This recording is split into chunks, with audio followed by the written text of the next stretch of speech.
walked through pressure, and I never folded. Every scar I carried made the vision bolder. They talk loud, but they never showed up. I built things around every time they told me hold up.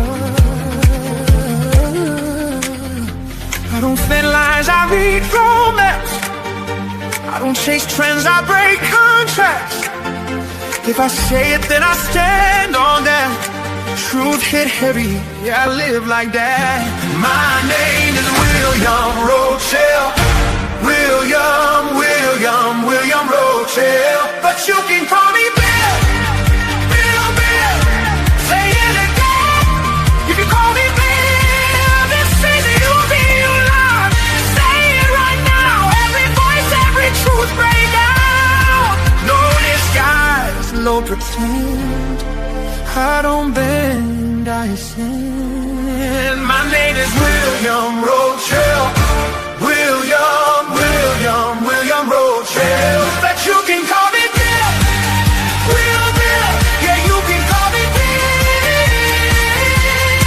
I've been quiet, I've been loud, I've been lost, I've been found, I've been counted out too long. Out of doubt, can't stay around. Big Willie Rat, I move a rhythm, I don't wait my turn.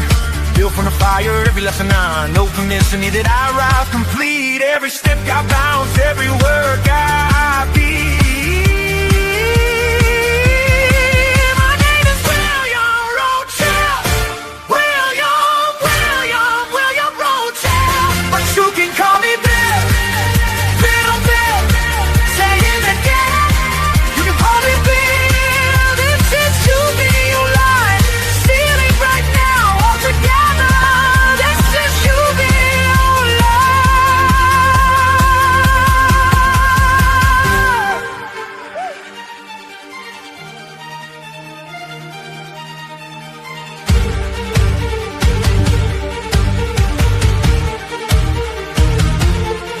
I move quicker than the thought you was thinking. Every bar laser cut, never blinking. I don't tiptoe, I don't wait for permission. I arrive with precision and vision. Hear the strings when I step in the frame. Drums talk when I say my name. I don't follow energy, I generate. I don't follow momentum, I create. Breath control, raise the focus intact. Every line hits sharp, never slack. I don't fold under heat, I adapt. Turn pressure into rhythm and snap. Breaksley verse 2. I've been built for the moment, the shift and the climb.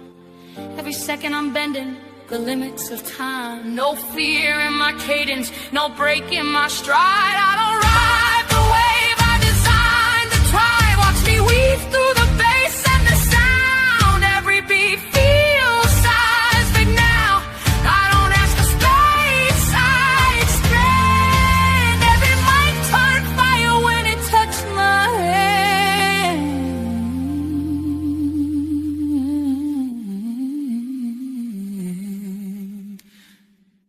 I don't ask for space, I expand. Every mic turned fire when I touch my hand.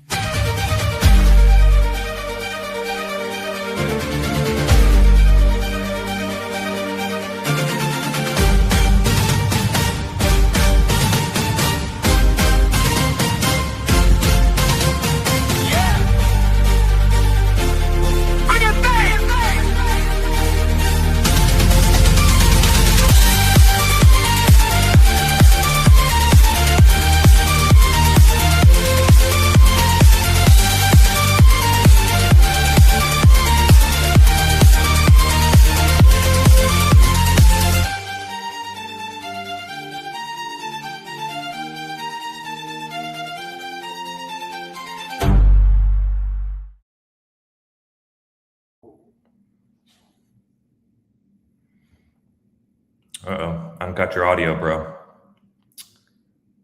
Let me unmute myself. Thank There we God go. for a great guest, right? I don't know if you guys heard the inconsistency in the song. I don't know what was going on.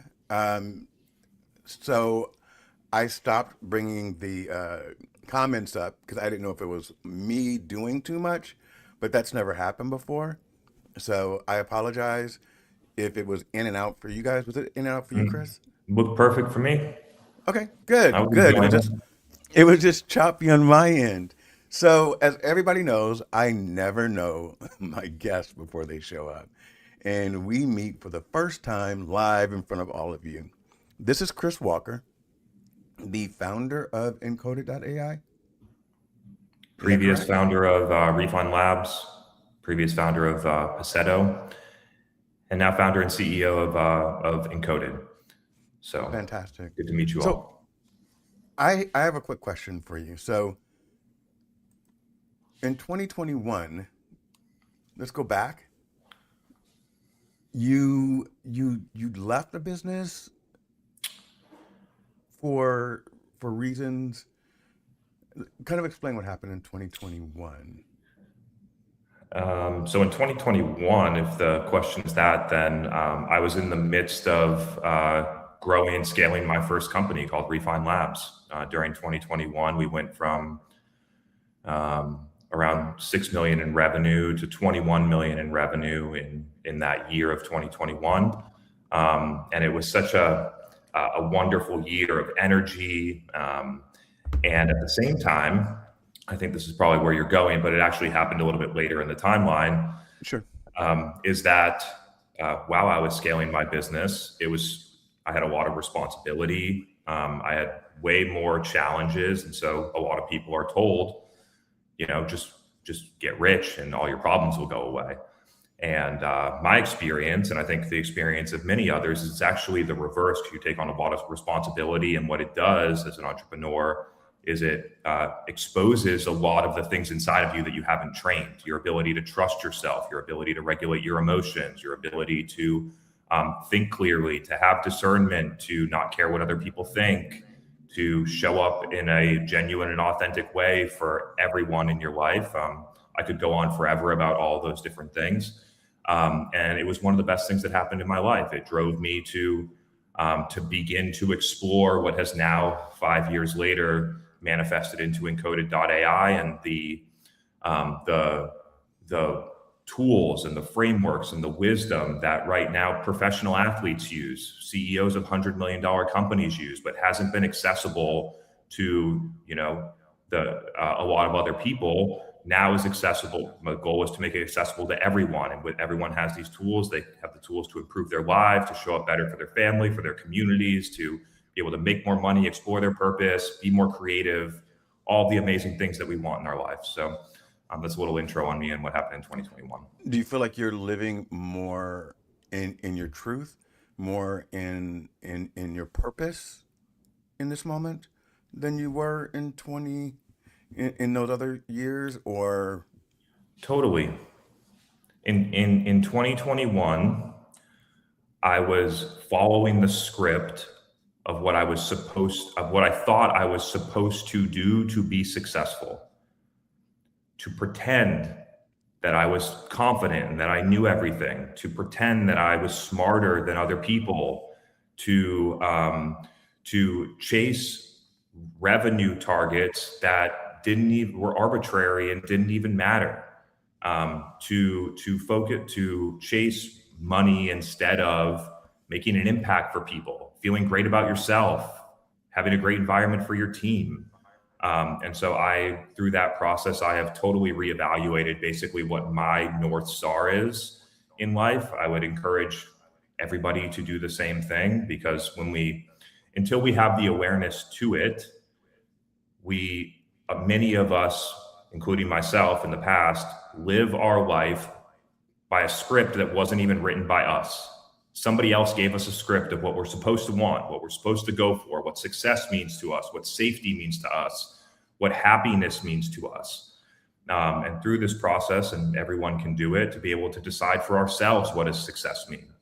To me, now success doesn't mean just money. It means having success in all 10 categories of my life: health, mental, financial, location, creative, purpose, relationships, social. There's so many different areas of our life that are so important.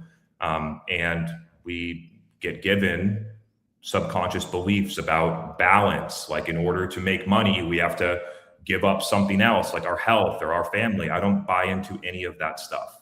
That we can design our life around exactly what we want. We can design the rules of our life exactly how it's going to work for us. We don't have to work Monday through Friday. We don't have to take Saturday off if we want to do a passion project. There are so many rules that are made up. And it's like, when we look at them and we say, does this make sense for me right now? Is this how I want my life to go? We have the power to look at them and choose. I think that's so empowering and so amazing. I agree with you. And I think that so many people have given up something in order to go after the golden ring, as opposed to understanding what success truly means. And success is individual. It could mean $20 million to you.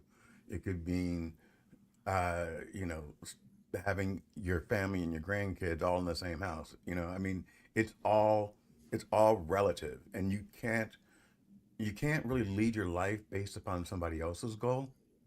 And I think a lot of people do that. They're focused on what somebody else is doing and then try to achieve that. In my opinion, you have to understand what your purpose is and walk in alignment with that. And so with that said, did you ever go through a season? I know that you went through a season of success that was coupled with, I'm not going to say self-doubt, but just questioning who you were. Have you ever gone through where it was financial and you were questioning who you were? Totally. Yeah. Do you want me to break down the whole thing? Yeah. Because, and I'll tell you why, Chris, because all of us share our rebound story, but no one talks about the valley story and then what it took to rebound out. And I think that is just as impactful as the person you are today, because that made you the person you are today. Totally. And my belief that I'll invite others to believe as well is that just because I'm about to share my rebound story does not mean that you must rebound in order to grow. It is actually totally not required. And what happened for me is that I adopted subconscious beliefs around what success means based on who I was listening to. I adopted beliefs around I need to suffer to be successful. And if you believe that, you will create your own suffering through confirmation bias and believe that it's a good thing and continue to push through it. I believe that success was about money, achievements, buying things, and that is what I did, and in the process compromised my mental health, my purpose, my creativity, a lot of things that deeply mattered to me and likely everyone. And so I'd invite you to consider that the reason that I needed to rebound was because of the beliefs that I chose to hold, not because rebounding is required in order to grow.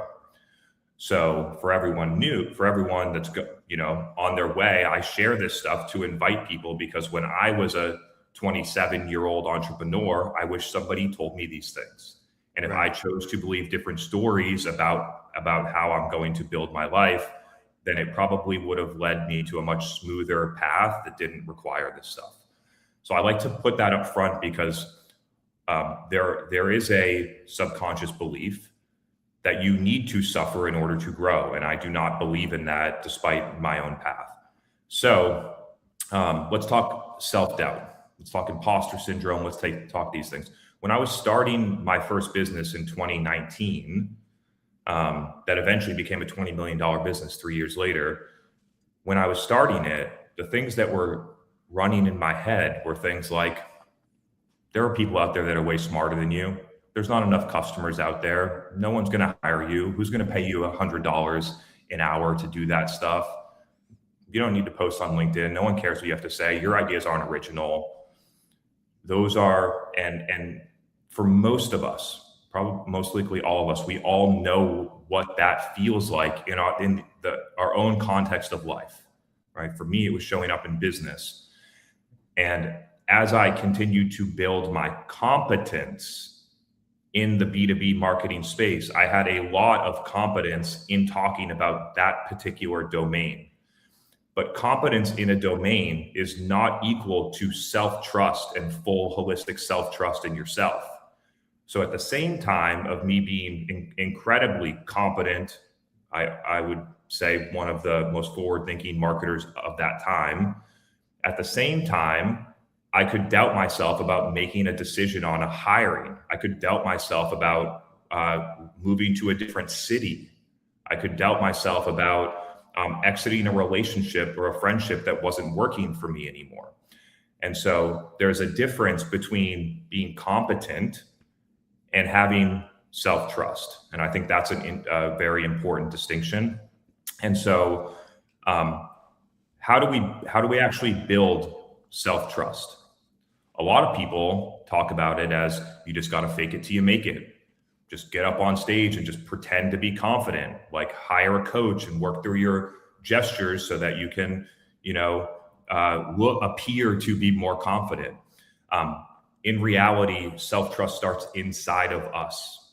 It starts inside of us based on the clarity and stability of who we believe we are. And when we have deep clarity and stability in that, and my experience is that in my own life and working with many other people is that there is not that level of deep clarity, right? Like we could do an exercise right now, everybody's welcome to do it, is to take a piece of paper and take 30 seconds and write down, who are you, right? Not aspirations, not who you wish you were, but who you believe you are right now. Who do I believe I am right now? We're all going to do this. Do I have to read it out loud? No, we're not going to share. This is a personal exercise. Okay. And it'll illustrate a concept as we go through it.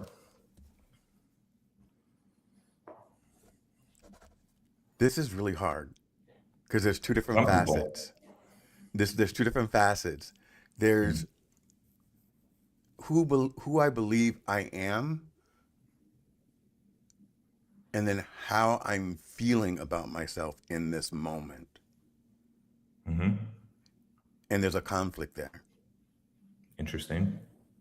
There's a conflict because I'm a creative, so I just wrote a song. It was called "I Remember Who I Am," because there are times when you're going through a transition, let's use that as a word, where you just forget all the things that you've built and all the things that you've done, and you're getting rejected. And so I know who I am, but it's not how I'm feeling in this moment. We'll get deeper into that as well. And so as people have gone through this exercise on their own, if you were honest in the reflection, what you will notice is that there is no difference between who you believe you are and who you are right now. And that the driver of who you are is simply who you believe you are. Now, in addition to this, as we get into self-trust, how much did you need to think when you were writing that down? Did it take you a long time? Were the words intentionally chosen? Were they going through? It's like, I'm a global leader who shows people what's possible. I'm a visionary creator who shares truth and wisdom to inspire others. I'm a top 1% athlete who takes care of my body every day, right? Are you really? I'm all those things, right? Wow. And so what I'm not telling everyone that that's what they should be. What I'm trying to demonstrate is the clarity and stability that I have in my belief about who I am. And what that does is that creates the foundation for self-trust. I know who I am. I know what I do. I know why I do it. And so when I'm faced with decisions, it gets filtered through that lens of, does this match who I am? And so that becomes the foundation of self-trust, which most people underappreciate. And then from that, then we build self-efficacy. Then we build this idea of, okay, now I can trust myself to do these things. And so those are the two components of self-trust that almost none of us are taught. Like I had to figure this out on my own. And so I love sharing and illuminating this with people, because it's actually really simple. It's actually really simple to be able to design and have clarity around, who am I? What do I do? Why do I do it? It's just like doing a bicep curl, right? I went to the gym this morning and I did some bicep curls. And I've done the exact same thing for the past 7 years. I've just added a little bit more weight as I've gone. It is simple, it is repetitive, and it is effective. And the same exact exercises can be used to build self-trust, to build clarity, to create the conditions for creativity, for discernment, for autonomy. There's so many incredible human skills that with this foundation of skills, that's how we create new results in our life. That's how we show up differently for our family. That's how we communicate more effectively. That's how we make a positive impact in the world. That's how we feel, like you had mentioned, the dissonance between how you feel about yourself and who you are, right? That dissonance in feeling demonstrates a conflict or a lack of stability between who you believe you are and who you believe you are right now, right? So as you continue to create stability in that, imagine like a building, like I'm in a 65-story building. Imagine the foundation is shaky, right? The building's going to fall. And so by building that foundation with those types of exercises, then you can go and build an incredible building for your life. That's very interesting. And I know that you're going to push back on me, and I want you to. But Wonderful. Right now, the world for me is in total chaos. And it's both in my personal life and then everything that I see around me. Nothing that I believed to be true is turning out to be true. Just in the world in general, every day you wake up to some other chaotic piece of information. That and the unemployment piece of it is what's causing this conflict. Because when your finances are off and you are attempting to do a rebound, which I call it a rebound. What I mean is, I've had to reinvent myself several times throughout my life. So I'm in that transitional reinvention phase in a very chaotic moment, and I'm trying to find that peace. Mm-hmm. And that peace is within, and I know it. I told everyone I have the tools, but the toolbox, I forget where I placed it, if that makes any sense. Like I know inherently what I'm supposed to believe, how I'm supposed to feel, how I'm supposed to, I've been there. I've rebounded before. I've reinvented myself before very, very well. But when I'm in this phase is when you need to really, really pull out the big guns and try to hold on to something that is different. Do you believe in manifestation? And I'm sure that you're going to say, I don't know what you're going to say. So I'd like to respond to that, and then let's get into manifestation. Sure. So the way that I choose to see the world every day when I wake up is that there are incredible opportunities everywhere. There are so many people that are growing. There's actually wonderful transition going on in the world. I'm excited to be able to share things with people. And the point of the contrast is that we find what we're looking for and we see more of where our attention is. And so if we are consuming news about chaos and we are consuming information about how everything's going wrong, and we are not intentionally choosing where our attention is going, then yes, we will see a lot more chaos and problems in our everyday life.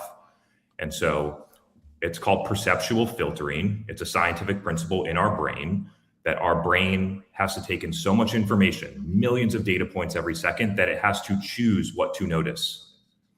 And so when our attention is on chaos, our brain will choose more of noticing the chaos, or even interpret things that are not chaotic in a chaotic way, right? So there's a process that we use that takes 2 to 3 minutes every morning with ENCODED, that is called attention filtering. And what we are doing is we are intentionally putting our attention on the way that we want to choose to see the world.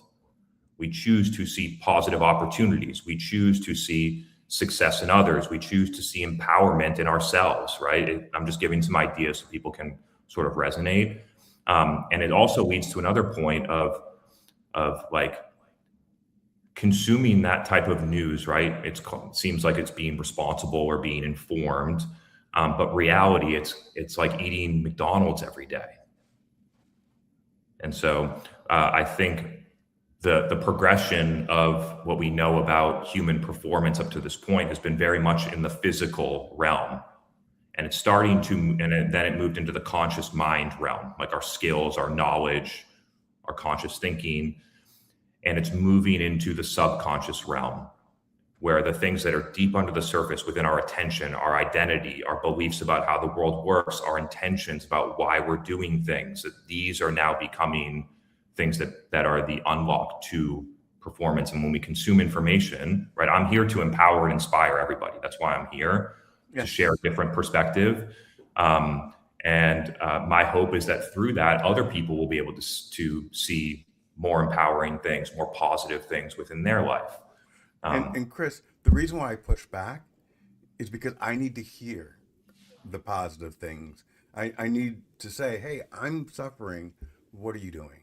And that helps to hear you kind of explain how to get out of it. So I'm on the same page as you. I'm just kind of, anyway. I love it. Yeah, it was wonderful. Now, when we think about the topic of manifestation, the first step is to define, what does it actually mean? Now, the thing that people don't realize is that you don't need to try to manifest something. Everything that's in your life right now, you are manifesting all the time, right? Just like what you mentioned before about the chaos and the things, you are manifesting that through where you put your attention and things like that. So it's not a process. It's actually just a phenomena that happens in our life. We create our results through our internal subconscious state. That is how it works. Now, the only difference is whether you're doing it intentionally or not, right? So in some ways, the results that you are creating are unintentional, right? You don't want that to be the case, right? But that's the way that it's happening. Yes. So what we're doing is simply adding intentionality, structure, and process in order to shift inside of us at the subconscious level in order to feel differently perpetually. We're not manufacturing emotions. We're not pretending to be positive.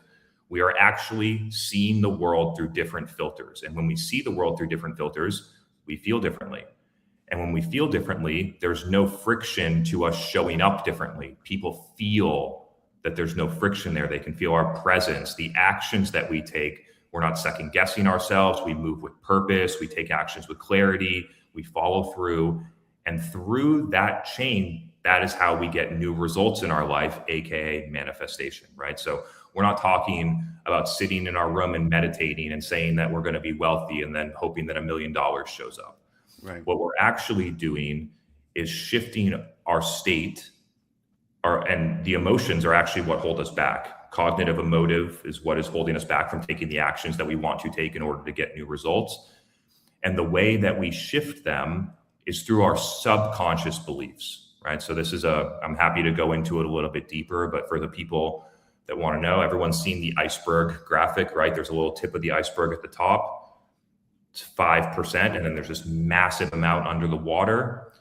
That is how our brain works. There's 5% of the thinking that is above the water, our conscious thinking that we are aware of.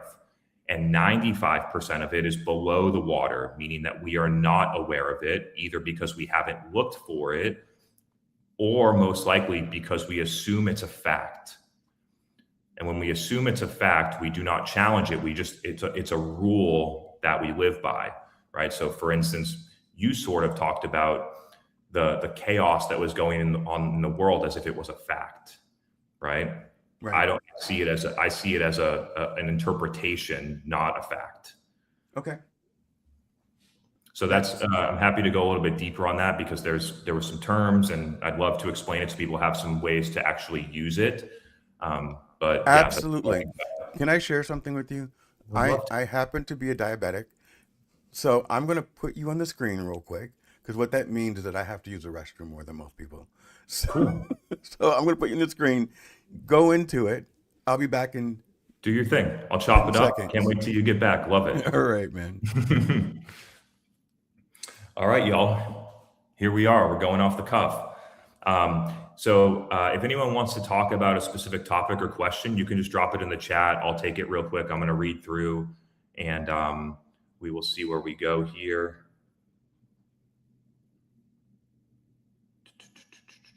Yep, reticular activation, perceptual filtering is totally real. And so we were going into the topic between conscious and subconscious. This has honestly been one of the biggest breakthroughs that I've had in my life, most likely. And because we are trained to think that if we just learn more, if we're smarter, if we have another productivity system to make us more effective, that those are the things that are going to get us to where we want to go. And so everybody has been, a lot of the world rewarded that, 20 years ago, 30 years ago. There was no internet back then. We did need to work hard. We did need to know more. We did need to have a great resume that we sent to someone. Those things really did matter. Now, the things that have shifted, and I think this is why, because a lot of the advice we get about living our life and being successful comes from very credible, successful people, but they happen to be credible and successful in the 70s, 80s, and 90s. And the path to being successful and what has changed in the world since that time is totally different. Globalization, social media, remote work, artificial intelligence. You can build a business on the internet now. You could barely do that in 1995 unless you were in the dot-com bubble. And so a lot of the well-meaning best practices and advice that we receive, as this is how I should be, the path that I should do to be successful, I would just challenge that a lot of the things in the world have changed now. So Bill, welcome back. I was chopping it up there for you to give you a couple minutes, and we're ready to get back into it. So I really want to talk about ENCODED. Do you want to talk about ENCODED? I would love to go wherever you want to go. Okay. So can you kind of explain to the audience what ENCODED is? And it deals with frequencies. And I'm giving you this short overview. And I don't want to insult you at all, because I do something. No, because I can't. I don't like to use the word can't. I'm limited in how I can spend my money right now. So when I do, I'm going to get a membership. But right now, instead of the news, I've been listening to frequencies on YouTube, and they're just random, healing and getting things out of your head, or getting rid of negative energy. And I just play them on my television while I'm cleaning up.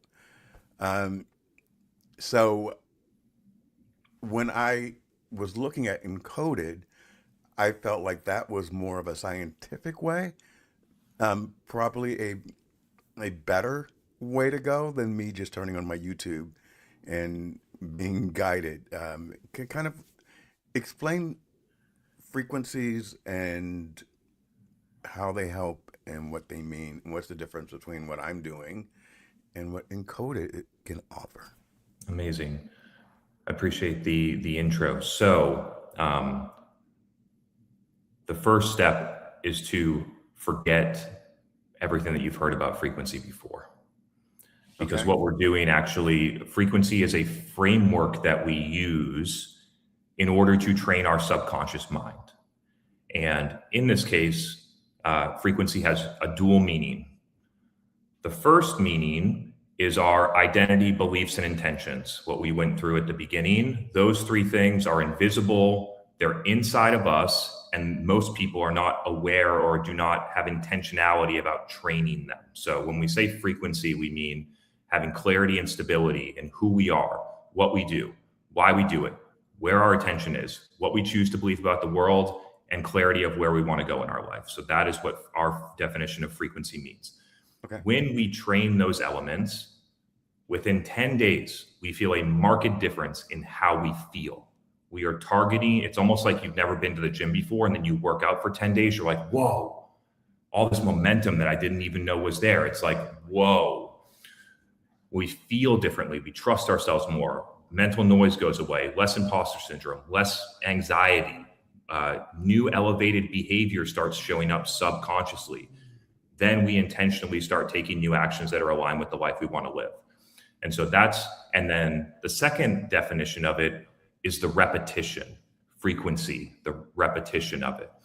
And so in order for our subconscious mind to adopt a new belief, right? So instead of the world is in chaos and falling apart, to believe that the world is evolving and there's so much amazing good that's going to come out of this, you cannot just say that one time, or even speaking it is a pretty ineffective way to get it there.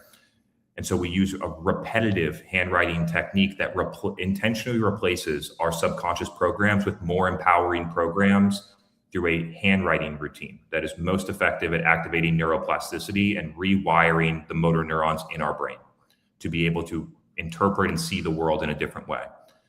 And when paired with highly targeted beliefs and identity statements and intentions directly related to the life that we want to live, the adoption and the ability for our brain to accept those things becomes way higher.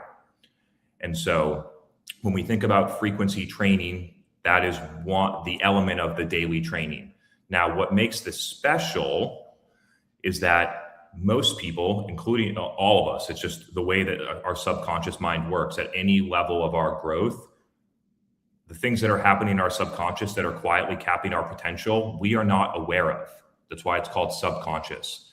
And so typically, in order for somebody to become aware of them, they would need to meditate for years. They might have to hire a specialized coach for, tens of thousands of dollars and go through a bunch of sessions, and maybe they would get to the root of it. And with the advancements in AI, we built a process that identifies the top 5 or 10 things that are holding you back in your subconscious mind in 45 minutes. And so being able to clearly identify what is holding us back, to build targeted, personalized routines that replace those beliefs, identity, and intentions that are getting in our way, and to replace them with things that align to the direction of the life that we want to go. That is the whole process. And so when people feel the effects of this, just like I did, and when I started doing this a while ago and started to evolve it for myself, it feels like magic. It feels like life altering. And the reason is because we've never been taught to work at such a high leverage point.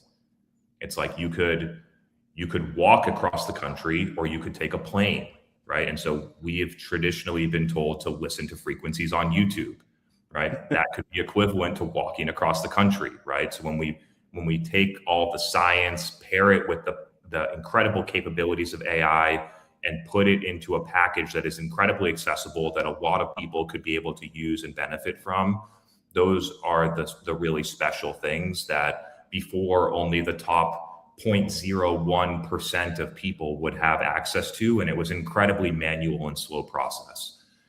And so that's a little bit about what we're doing here and why I believe it's so special. So frequency doesn't mean frequency. It means the frequency of how often you commit to doing something? I mean, yeah, frequency goes like this, and it means the number of waves over a period of time. So they're synonymous. And then we have created a new way of looking at what the other definition of frequency means, which is all the things inside of us that are invisible.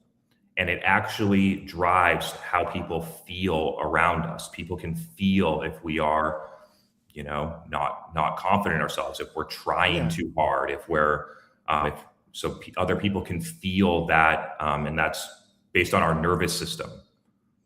So it's proven in science that nervous system state is contagious. If you hang around with somebody that's in a rush, that's anxious, you will inevitably feel more in a rush, more urgent, and more anxious. And if you are around people that are calm, clear, moving with intention, then you will assimilate to that state of being as well. So that's a little bit further about how we think about it.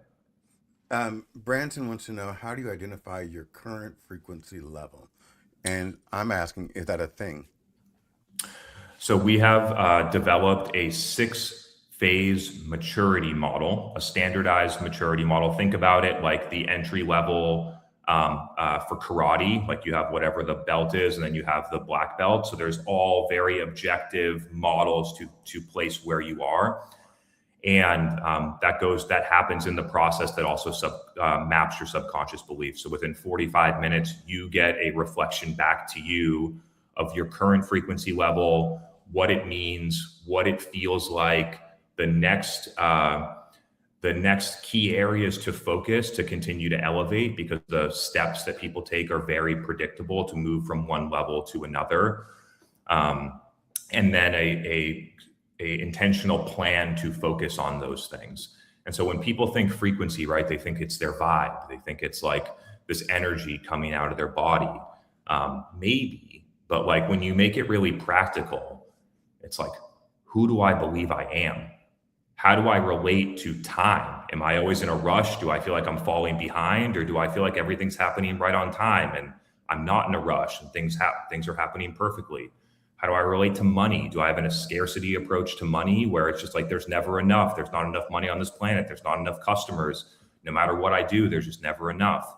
And you don't have to be poor to think that way. There are people that have $10 million in their bank account that think the same way.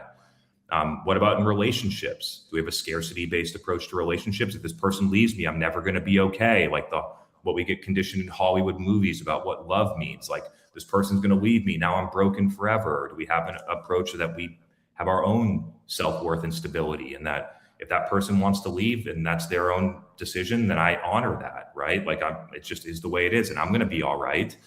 And so like those elements are what actually determine, because how we relate to all those elements determine how we feel. And it's not objective. It is not like if we have this much money, we relate to it in a certain way, or we have this much free time. It's actually our own interpretation of what that means to us. And that's how it shows up in one area of our frequency. So Stephen wants to know, do you believe you can change your frequency? I'm going to say yes, he does, but I'll let Chris answer it on his own. Or is it generally a fixed concept? Every single human has access to every single frequency. It is a human capability, just like most humans that aren't physically impaired, that if they wanted to, they could run a 5K or a 10K. They would just need to train. They would need to train their body, focus on nutrition, follow a plan, and they could do things athletically that they originally didn't think were possible for them, right? So it's sort of the same concept there. The premise that I totally reject is that we are a fixed personality. It is not true. We are an expression of our current frequency. And I'll give you some examples, okay?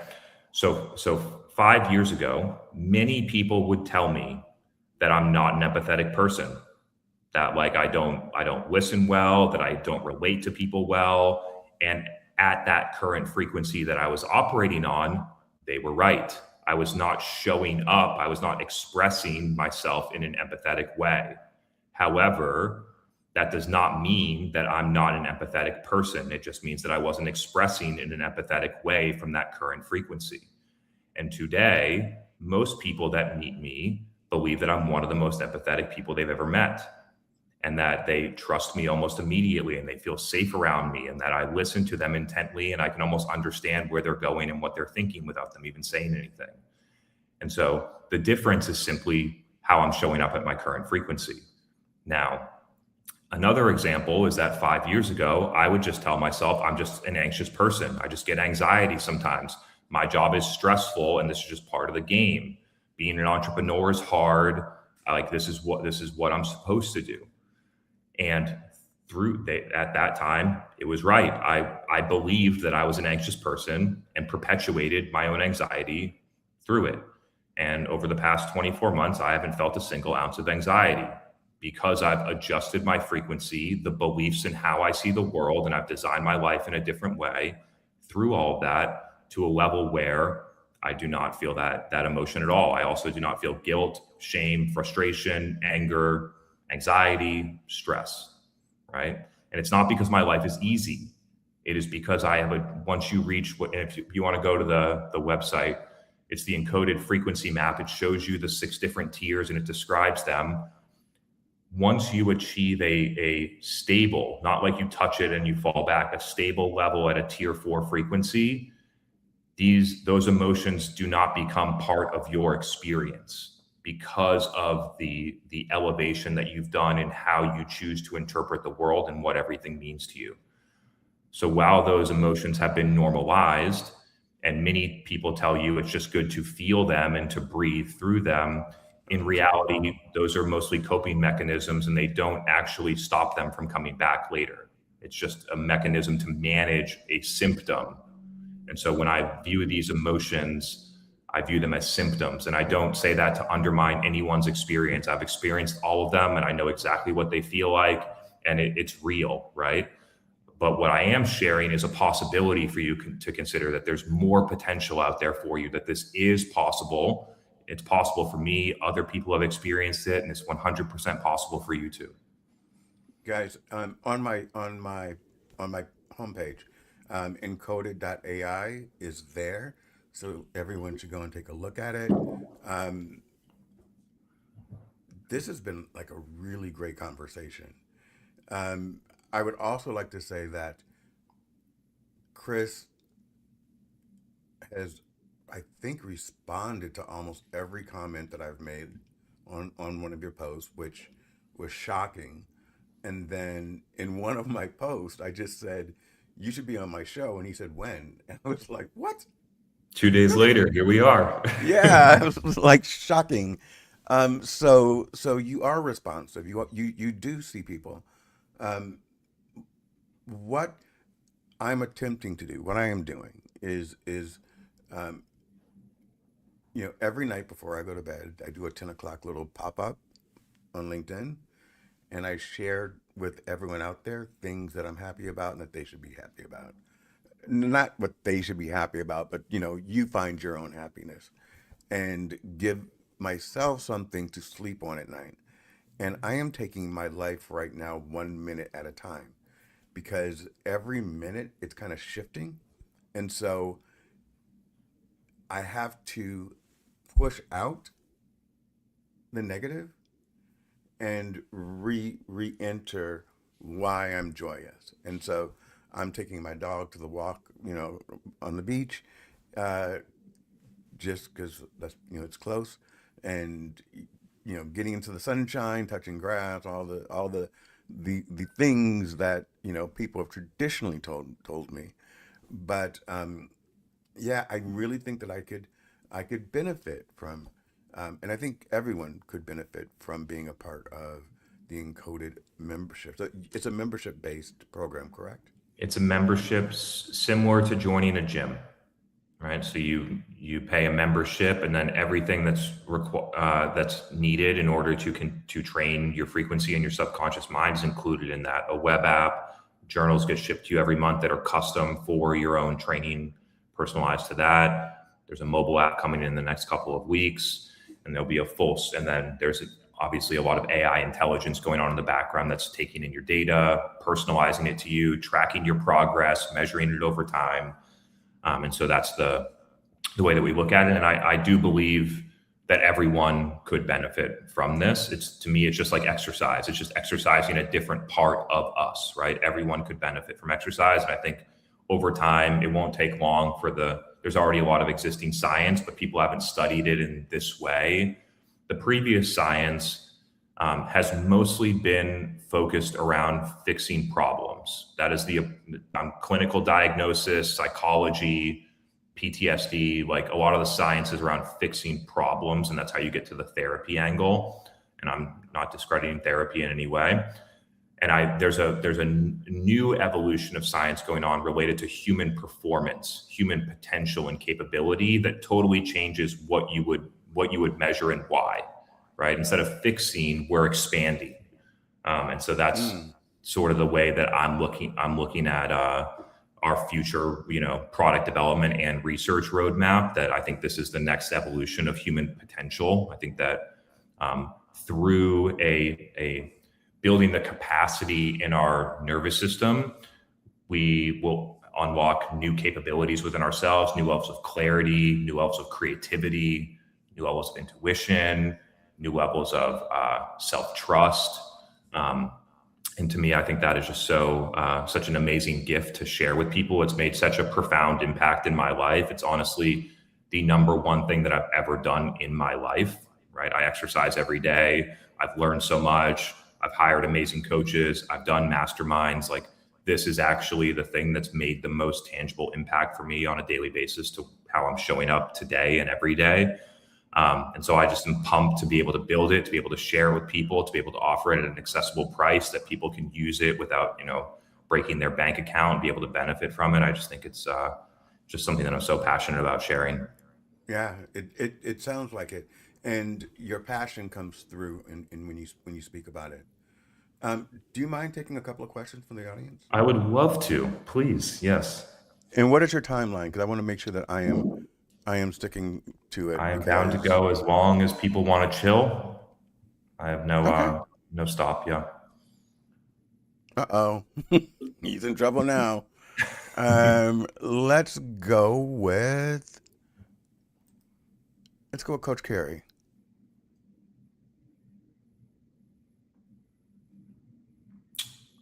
Can you read that? It doesn't look like a question. Is it the one on the screen? Oh, yeah. Okay, so that's not a question.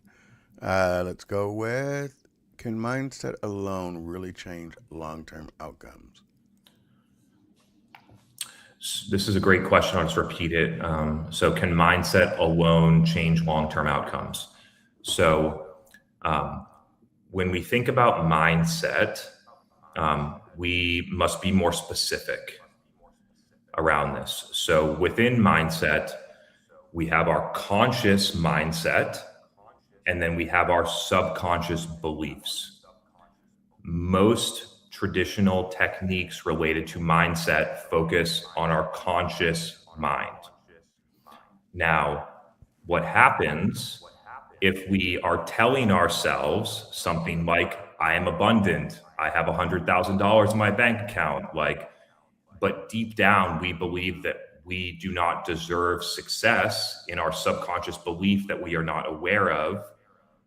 That creates cognitive dissonance. The difference between our conscious mind and our subconscious mind disagree. And our subconscious mind always wins. And so those techniques often backfire, and people report that, where it creates actually a huge level of confusion between them, or just generally not an effective outcome that people are looking for. And so when we think about mindset, imagine that our conscious mind is the leaves or like the fruit on a plant, and that our subconscious mind is the soil, right? And so if the soil is dirty and it's not nutritious and the fruit up here is dying, then trying to spray a little stuff to make the fruit feel better isn't going to resolve it. And so in many cases, mindset work is spraying some stuff on a dead fruit, hoping it'll grow again. And so in order to really create long-term sustainable change in our mindset, we must be aware of and upgrade our subconscious beliefs by using neuroplasticity to rewire our brain, right? That process can take 45, 90, 180 days, depending on how open you are to the change and how consistent you are with training. And when the soil is, we're thinking great positive things inside of our subconscious mind, then the mindset becomes automatic. How we see the world, we don't have to spray anything on the fruit. We are just thinking we created soil that just bears, healthy, wonderful fruit because of how the process that we've used. So that's the misconception around mindset. And I think that level of specificity can be really beneficial to a lot of people. Then we have Amy asking, is ENCODED useful for students as well? So right now, ENCODED is available to anyone that is over 18 years old. And that is a choice that we've made up to this point. Our objective on a midterm basis is to also launch ENCODED for kids, ENCODED for young adults. I believe that it will be highly effective to children from the ages of 7 to 18. And we just need to make updates to the product in order to do that. But we do have many people that are 18 to 22, which I would consider a young adult or an aspiring adult. And those people are having wonderful success with the product. And I believe that the earlier that it's learned that these are choices, that we can choose these things, the more beneficial it will be. And so I'm pumped to be able to create an alternative version that's, built specifically for children, for them to be able to benefit from this as well. And that's something that we're really excited about. But for now, anyone over 18, I believe, and all the way up to, we have people that are 70 years old using it as well. So all the way through, it can be beneficial at any age. And we can change our lives. As long as we are forever learners, it doesn't matter how old you are, you can benefit from learning. Layla wants to know what should be the first step someone can take to start changing your frequency? The first step is understanding where you are and what is really holding you back. So when we think about a process of transformation that we want to make in our life, the first step is awareness. It is actually being aware of what are the subconscious beliefs that are currently capping my potential or driving me to do certain things that are getting the results that I get in my life. Generally, that is a very, challenging introspective process that takes a long time because it's subconscious. The fast way to do that would be able to do a frequency map process with ENCODED, and it would take 45 to 90 minutes to surface that level of awareness. So the first step is awareness. Step 2 in a transformation is belief and identity upgrades, meaning we are replacing the soil. We are replacing the things that are holding us back with more empowering ways and more clear, stable ways of viewing ourselves, how the world works, and where our attention is. As those upgrades take hold, then we move into anchoring. Anchoring is taking intentional action that reinforces these new beliefs. So for instance, if one of them, you're not going to the gym right now and you want to get healthy, the belief and identity is I'm a healthy person who takes care of my body. Working out gives me energy for all the other things that I want to do in my life. Then anchoring, step 3 is you actually go to the gym. You go and get the gym membership, right? Step 4 is integration. And a lot of times this is where people will fall off of this process. Integration is the process of it becoming something that you do once to something that happens automatically, right? So you start going once and then you go for 3 days, but then you fall off and you miss a couple of days, but you get back a little bit more quickly. And over time, you are retraining your mind of, oh, I am a healthy person. Yes, this is benefiting me. Now going to the gym is just something, it's just who I am. It's just automatic. The gym is one example, but you can use that in anything in your life. And then step 5 is expansion, that this is now just ingrained as a part of who you are. It's a part of how you see the world. And then you can stack new things on top of it and new things on top of it over and over again forever. How do you say focus in a distracted world? I think you've already answered that. By training your attention to focus on the things that you want to see and being very conscious and intentional around the inputs that you receive, the people, the content, the information, the environments that you're in, the food that you eat, the activities that you do, what restaurants you go to. Over time, as you begin to take this process, you become a lot more intentional around these things, because all of those things are contagious. And as you start to realize it, then you're like, oh, like I want to intentionally choose the things that are the relationships that I have, the people, the partners I do business with, the customers that I have, the environments that I'm in, basically everything in life. So this conversation's changing my day already. It's amazing how you touched on everything that I do wrong. So I really super appreciate it. Kinga, I sent you an email if you want to come up, but we're about to wind down because I want to be very respectful of Chris's time. There's two more good ones if you want to chill. Go ahead, take them. Go ahead. Cool. I'd love to. If you got to go, just let me know. No. Oh, sure. I'll go. There we go. No, we want you here. You're great. We got how important is clarity in achieving success? So to me, and I invite you all to consider the possibility, but everyone is welcome to see it however they would like, is that clarity is like having a if you're in your car, to have a destination. And so without clarity, we are just driving around hoping that we get somewhere. Or most likely we are following somebody else's map. And that is what is called following a script for your life that somebody else wrote for you, right? So clarity is the ability to be able to see and choose what is right for me. I get that everybody else is living their life this way, and many people agree to these things. But for me, how do I want to see it? What do I want to choose? What is important to me? So to me, clarity is the absolute number one. There are a lot of misconceptions. Maybe I would argue just outdated approaches that might have worked before, 20 or 30 years ago, but maybe are less effective now. Like, just take action. If you just I posted about this on LinkedIn today, just if you don't know what to do, just do something, and clarity will happen through action. And what that is equivalent to is to driving fast down the highway with no destination. You don't know where you're going. Odds are, the probability is you're driving in the wrong direction. And so it's just motion and activity with really no purpose. And the thing is that people underestimate is, as you keep taking action in that direction, it's harder to turn around.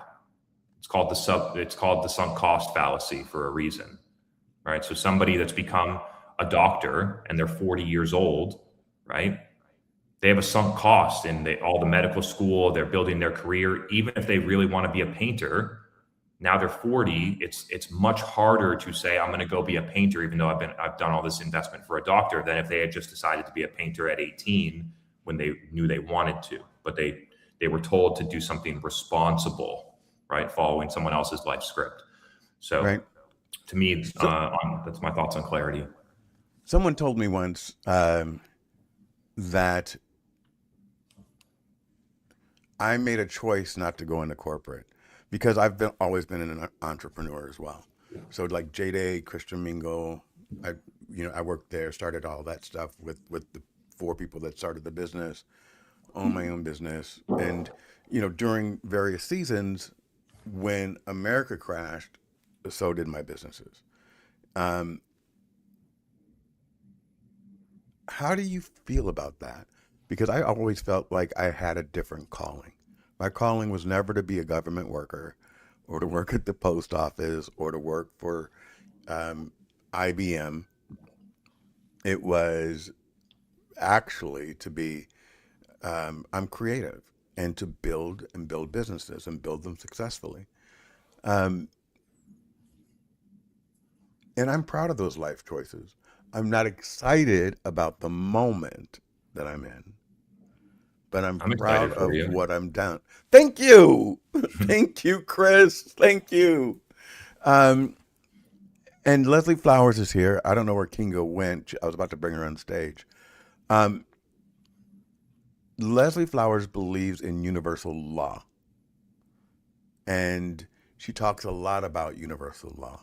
How does that thought process integrate with encoded? To be honest, I'm not that familiar. I know I have an idea of what it is, but I'm super undereducated and don't feel like it's right for me to weigh in on that. However, my belief is that as people elevate their frequency and they remove garbage that has been given to them about what they should do, what's responsible, what's safe, um, how to impress people, or all the other different things that learn and subconsciously adopt. That as we remove those things, that we are more likely to see the truth, which is what matters is how much impact we can make for people. What matters is our intentions about how we show up, about how we feel every day, about being connected with people, about being true to ourselves. And so I don't know how much that has to do with universal law, but I'm sure that there's some overlap there. I think it is too. It's about, I believe, her saying to elevate your frequency as well, through the universal law, the law of attraction, the law of what you believe and what you concentrate on. Um, so I think that there's a little bit of overlap, but it sounds like your process is different. So the encoded process is not about teaching you ideas. It's about you deciding what ideas you want to believe. It's about giving you the tools for you to decide, right? So it's not education. It's not a course you take. It's not a book you read. It's about being able to discover, become aware of, and then consciously choose based on the life that you want to live. So to me, I would look at it more as, there's a difference between reading about doing a push-up and actually doing push-ups. Maybe that's a good way to say it. So We I'll also share this. I'll share this fun story with you guys. So when I was a young asshole, years ago, um, I had a trainer, and he said one more rep, and I got kicked out of the gym, by the way. But I cussed him out and I said, I'm paying you, so you do the one more rep. I can't do anything else. But I was about to start throwing up. Have you ever gone to the gym and like gotten dizzy and sweaty and like I couldn't do one more rep? I was just angry and like, no, you do it. Kinga, I don't know what you're confused about. I gave you the link to come on stage. I was just about to bring you up. I think we And got one more about the fastest way to break bad habits, which could be valuable while we get Kinga up here. absolutely. Where was Cool. that one? That's at 12:03. It's a good one. Okay, so 1203. yep. So let's talk bad habits. We've all had them. We all know what they are, right? And the bad is subjective, right? We get to decide what is good and what is bad, right? So whatever it is, drinking alcohol, smoking cigarettes, not exercising, being emotionally reactive, whatever other ones, scrolling social media for 2 hours before you go to bed, there's almost an infinite amount, right? The fastest way to break them is to shift our frequency into a level where that behavior does not resonate with us anymore. So let me break it down. Right. So let's say that you, like me, right? I like wasn't out getting hammered every single day, but like I would have some drinks of alcohol like 3, 4, 5 years ago, and pretty much my whole adult life before then. And I started to notice that when I had a couple of drinks of alcohol, I didn't sleep as well. My health statistics were down. I didn't feel as much energy. I didn't feel like myself. I wasn't performing at a level that I wanted to show up with for my business. So I started to notice, hey, like this isn't working for me anymore, but I would still do it. I would still be at a restaurant the next time, and three other people would be ordering a drink at a business dinner, and then I would have 2 old fashions, and I'd feel the same thing the next day, and I would repeat that cycle for like a couple of years. And I'm like, why can't I just break this bad habit? Right now, the way that and I'm sure many people can resonate with that at some level. If it's not alcohol, it could be something else. So the way that it worked for me is to shift what you believe about yourself and the world, right? So my beliefs shifted from alcohol is cool and popular, and that's what you do at a business dinner, to alcohol is poison. Like I'm someone who values my health, values my creativity. I view myself as a top 1% athlete. Why would I put poison in my body? Right. So that shift in belief system that happened over about 45 days was actually how the habit broke, because eventually, and it's happened for many other ENCODED members unintentionally, because what happens is that our behavior is an expression of those things that are running inside of us. And so when we no longer view ourselves as the type of person that would do that thing, then it actually becomes very easy to stop doing it. So that's my tip on breaking bad habits. You can apply that model to anything that you want to stop doing or start doing. So in either direction. Absolutely. And Kinga is fangirling out over here. Kinga, meet Chris. Chris, meet Hey, Chris. Kinga. Hey, Nice good to to meet see you. you.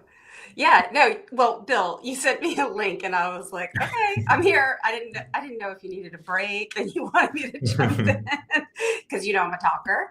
No, I just know that you were very excited that Chris was coming on. Yes, And so yeah, I I've knew been you had a following ton you of for a while. questions. Well, also, I mean, this is obviously speaking my language because this is very agile. I was, in the software world forever, and I saw Leslie did join us. So I know this resonates a lot for her too, because a lot of this has to do with kind of just being so grounded in who you are that you know kind of where you're headed and the direction that you're headed. And I totally agree with you. And Bill, you and I have this conversation all the time where I'm like, we know who you are. And yes, there's environmental things that are happening, but when we actually have a conversation offline, we're so grounded. And so it's more difficult when we're on display or things like that, but genuinely off camera, like we're so grounded in who we are, and really led with kind of the heart and soul and mind and everything. And so it's just making sure that that in the way we choose to spend our time actually really does align, because we kind of get in our headspace, right? And it is easy to kind of fall off track. And so I lean into a lot of more of the having the support system around us, because sometimes I think that, and I'm grateful that you're talking about that empathetic side. I think that sometimes when we get out of whack, it's easy to kind of fall. I feel like I'm rhyming here. We fall off track. And I think that's what's happened to a lot of people. And that even happened to me. Sometimes I've been practicing that. Why do you follow Chris? What made you interested? Besides the fact that he looks like Matthew McConaughey, why do you follow him? McConaughey. Well, so when I first got on LinkedIn, and it's also why I immediately fell towards Leslie. I wanted to feel like there were people out there that were speaking my language. people that understood some of the concepts that I had been deeply passionate about and living my entire career. And as an agile project manager that had flipped the company from the inside out, and were teaching these principles, but didn't really have the language to put my finger on it. I didn't, I was talking about very project management, sprint cycles, and getting the team organized, and how are we going to self-organize around these things.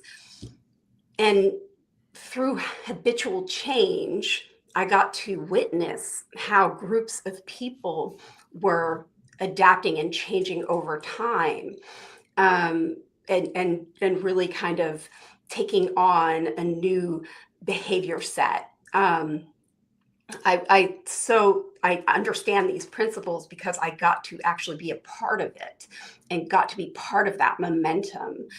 So it's not just a belief system. It actually just works. When you really live it for 20 years, you're like, it's just a fact, So I was very, I do believe in law of attraction, and that's where the universal laws kind of happen. Where I was like, I need people that I can understand, that speak my language, that make me not feel like what I'm doing is just crazy talk, And so that for me was keeping me grounded while I was entering the world of LinkedIn. Because otherwise it just felt very shallow. And so Chris's profile and Chris's messages resonated with you? Yeah. Mm-hmm. There you go. Right on. Cool. Thanks for sharing. Yeah. Do you have any other questions for Chris specifically? I don't know. How has your journey been? Because I feel like it is difficult. For me, I was having a hard time on LinkedIn over the years, feeling like there was some superficial attraction and just while I was trying to engage with others and having that, I was leaning into, okay, I want this authentic. I want this kind of building, and I believe so much in it, but I was, I kept kind of feeling like I was facing, even though I believed so much in it, I was not being met with the same attraction. I wasn't actually pulling in what I was believing. And so I was faced with surprise, and I wasn't used to that. And I think that's what Bill is kind of struggling with, is that it's when it's kind of getting those hits that you're not expecting. Those unexpected, wait a second, I was used to, and I'm used to living and being, but then the unexpected results of negative.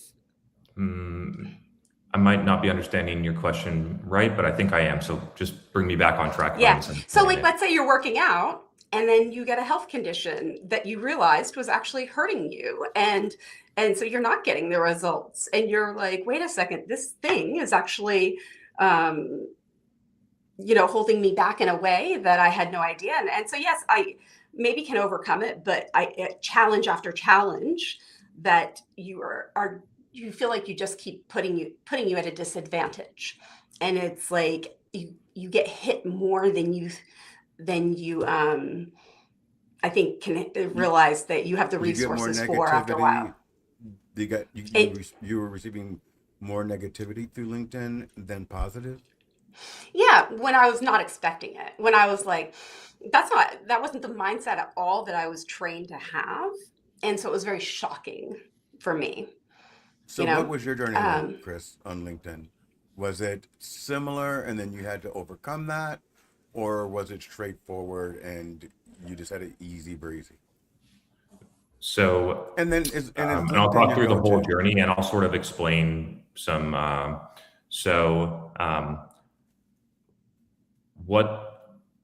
what it's showing you is that you care what other people think. And I've been there before. Because at the beginning, people would comment on my thing and say, this guy's an idiot. This guy's, what is he talking about? What does he have to say? He's a snake oil salesman, just being trolls. You know what I mean? Oh, and so And well, people were being mean to me, maybe in a different way. And That so, sucks. and at the beginning, I cared. It would throw off my day. I would come back and Yeah. respond and try to prove to them that I was a good Oh. person or something like that.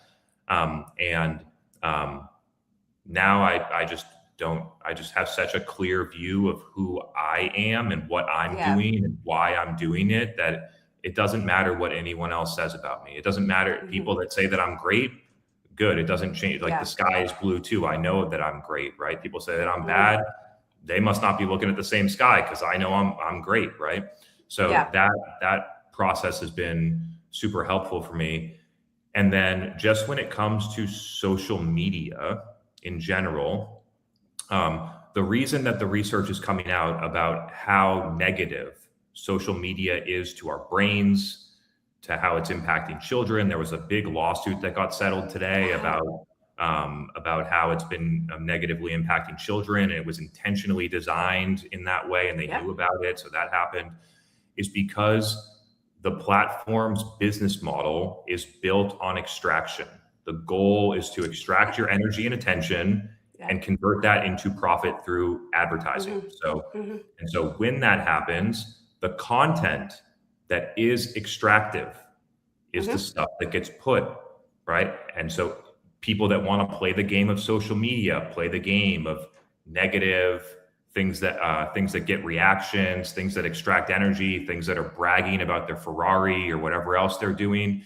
And it slowly just siphons this energy from the user back to them. Right. Now, what happens for those people is you get addicted to the energy. You get addicted to the likes and the comments and the praise energetically. Yeah. And so when it goes away, let's say the algorithm changes and you used to get 10,000 likes every post and now you're getting 100, that they're like a vampire with no blood. Yeah. And it's actually very devastating. Oh, I totally agree with you. What happens with a lot of people, right? And I've been the person getting 3 million views on every post. Wow. Right? This morning, my post probably got 3,000 impressions, right? So I'm down whatever 1,000x. I get like 150.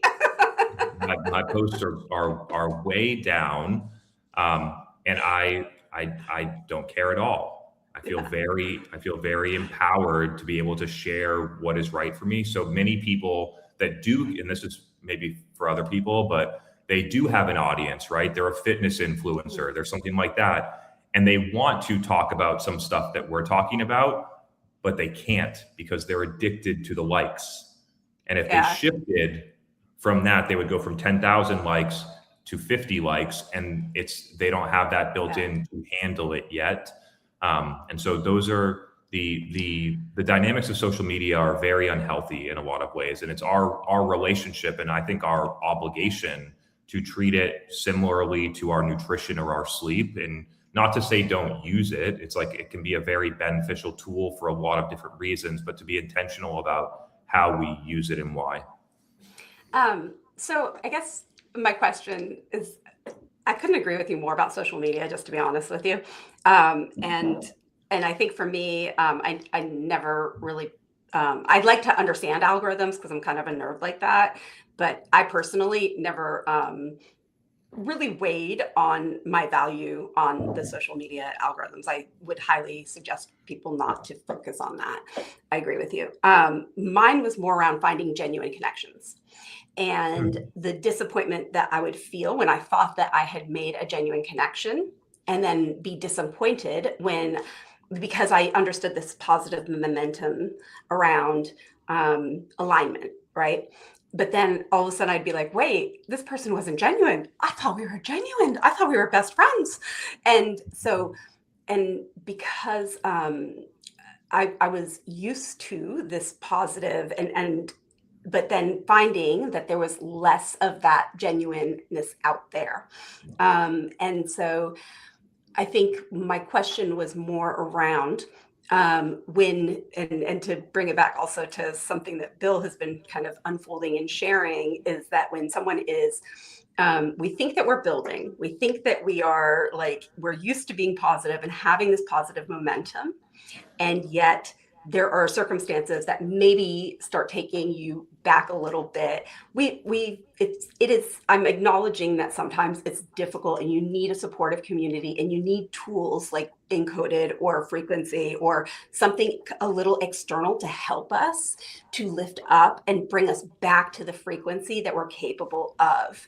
And it's okay to acknowledge that like, hey, I was at a frequency that was higher and I'm used to running at a frequency that's higher, but that external things have happened and that like it's kind of knocked me down a little bit, and like it's okay to see that and acknowledge it, and to have a friend even point it out and be like, hey, like we're kind of shifting, let's reset and let's get back onto that momentum of higher frequency. But I think that's what I'm trying to. my question You is, jump in what do there.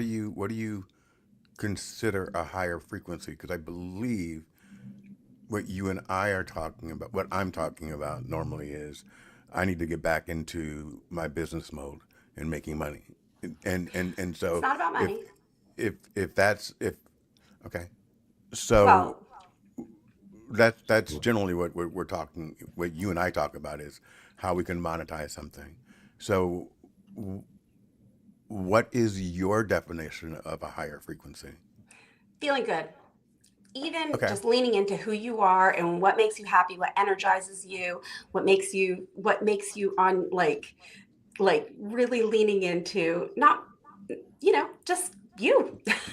Things that get your brain going on the things that where you feel great, and like when you tap into who you really are, that is a business person, right? Which is when I ask you what was the happiest you ever were, right? That's what you want to be. So I respect that definition, and I'll offer you a different one for your consideration. So the way I see it, or the way what I believe, is that we find out our true frequency when things don't go our way, and that it's actually where our frequency is when challenges arise, and that feeling good dependent on something happening like our business growing or somebody being genuine or being dependent on an external circumstance in order to feel high frequency actually isn't high frequency. And so what the way that we look at it is our baseline frequency is the ability to hold this frequency regardless of anything outside of us. And that is actually our baseline frequency, right? To just this morning, right? I'm running a business. We have hundreds, close to thousands of customers that depend on us, and we have this big software error today, right? Our checkout is broken. We lost like 30 customers probably, but during this call, right? Maybe 5 years ago, I would have been like, oh my gosh, everything's going wrong, called the team, being all upset. And today I was just like, hey guys, it's just a sign that, there's some things that we need to work on, and some exposing where there are important things, and we can have this calm and everything's going to be okay. And whatever, we lost 30 customers, most of them will come back later. And just the challenges don't go away, but how we show up and how we handle them is different. Our ability to stay stable and regulated through challenges is the way that I look at it. Excellent. Excellent. And I'm really sorry that it happened during this call. Are you okay? Oh, everything's great. Yeah, like Okay. I don't view them as challenges. So Good. Good. Thank you, Kinga. I appreciate you thank coming you so on. much for coming up. That was amazing. Yes. Good to meet you. So, Chris, you have been such an inspiration today, and you've given me a lot to think about. Um, and that's important because during my this moment in my life, I need to hear things about changing how you look at things, changing what you consider to be your higher frequency, and what that literally means. And when I went to write down my thought about who I am, and I said it's a contradiction. That right there is telling me based on what you're saying, is that I need to figure out who I am. I need to really figure out who I want to present, and authentically present, not who I want to, display to the world, but who I am inside. And I believe that you know who you are.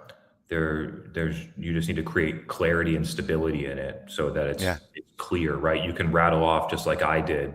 Here are the 5 or 10 things about who I am. Here's what I do. Here's why I do it. This is who I am, right? So it's really Yes. that process of clarity. Absolutely. Mhm. And I'm constantly moving towards that, because I am a work in progress, my friend, and We all are, brother.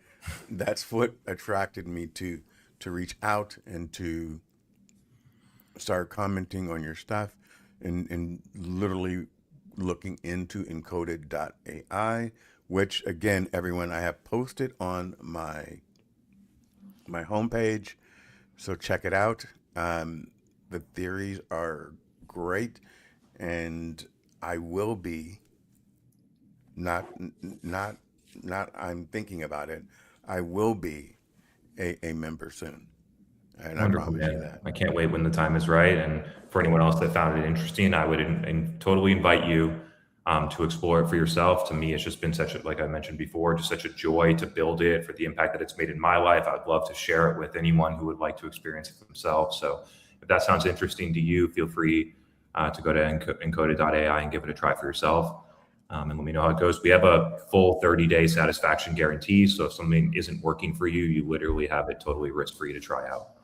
And if someone wants to gift me a membership out there, because I need to get out of my headspace, hey, can you go into the journals that are delivered, and then I'll let you go. I Cool. promise. Then we actually got to go. So here's what it is. Um, the process inside of it.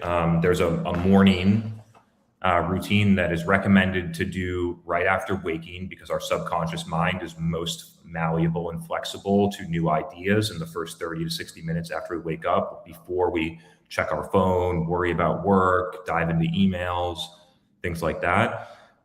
There's a 6-step intentional like workout, a training routine that goes through 6 different muscles inside of you. First, clearing the cognitive space in your brain, then clarity and stability in your identity, then clarity and stability in how you're choosing to interpret and see the world, then clarity on your future self and the things that are really matter to you and where you're going in life, then thinking as if at this new frequency, what are aligned actions? What are things that I do that are outside of what's in my current schedule to begin to elevate to this new version of myself, new frequency? And then lastly, attention filters. Where do I want my attention to focus today so I see more of the things in my life that I want to see, instead of just seeing the things that are within my attention? So being really clear on our attention. So that process takes somewhere between 15 and 20 minutes once learned. It's, to me, the most important 20 minutes of my day, and I still do it every single day. I love it. And there's an evening routine that takes 3 to 5 minutes. Sort of, it's similar to what you're doing, but it's a written routine. We find handwriting is most effective to activate the motor neurons. And so it's a 3 to 5 minute routine in the evening that actually we've started to see a lot of anecdotes that are helping people sleep better, wake up more energized, wake up with more clarity, less stress, just by taking a couple of minutes to appreciate, to put our attention on things that we appreciated throughout our day, to focus our attention on something important and useful before we go to bed, instead of scrolling or worrying or thinking about work or something like that. And then to set an intention for, how do we want to wake up tomorrow? What is the purpose that we want to feel that, right? I wrote down last night, I will feel energy and clarity when I wake up, in order to share my wisdom and experience on this podcast and empower and inspire others. Like, that's what I wrote down. And through that intention, it does actually, with some practice, it shifts how we show up and what we do. So that's how the physical routine works. And then inside of the web app, and soon to be the mobile app, that's where all your personalization, your progress tracking, the mapping of your subconscious beliefs, the frequency measurements, the measurements of how you relate to all these different areas of your life, like time, money, purpose, work, creativity. all that stuff is managed within a web app and an AI intelligence system. Excellent. I thank you for your time. My outro's 30 seconds. Do you have 30 seconds for me after this? Just Rock and roll the outro, and then happy to catch up. Just to say Thank you, goodbye. everyone. Everybody, on Sunday at 4 p.m., it is Leslie Flowers and Sensei Fred. And please be with us. And don't forget Chris Walker, ENCODED.ai. Thank you so much. This has been phenomenal. Thank you, everyone.